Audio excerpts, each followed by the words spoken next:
Wir gucken uns heute einmal Kilchoman an, die Unique Islay Distillery. Und da sprechen wir heute mit Peter Willis. So this is kind of the next step in the process. So once we've dried the barley, so it's now malted and peated to about 20 ppm, we've dried it down to 5%, and then we have two silos where we store the two different types, our own malt and the commercial malt. We want to have them separate, so we have two distinct styles of Kilchoman. We'll bring it through from the silos, funnel it down through the mill, and there's just two big rollers that just crush the barley, break it down into the husk, the grist and the flour that we then put into the mash tun. So this is really the start of, I guess, the alcohol creation. Pretty much like a brewery would make beer, we're kind of at that stage now. We used to do it milling straight into the mash tun, but then that caused difficulties. Again, like when you have issues or breakdowns, you then can't produce whiskey. So we learned pretty quickly that you might want to have a pre-batch made just in case. So this, convenient from the production guys, but this is it.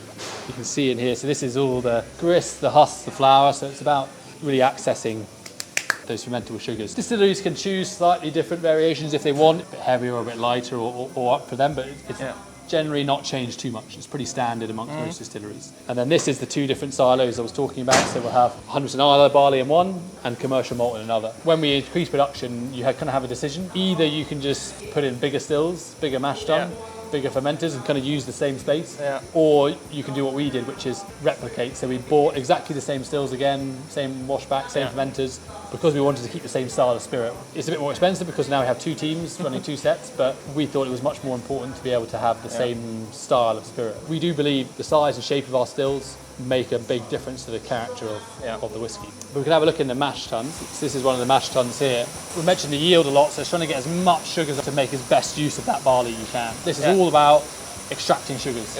We add three different waters into this tank. One at about 60 degrees, then one at 80, one at 90. Those three waters just extract more and more sugars from the malted barley, and then we drain that through to the washbacks, and then it's only next door when the yeast is added. That's when we start that alcohol creation. So this is all about extracting that, we drain it slowly, and then we'll add the yeast next door.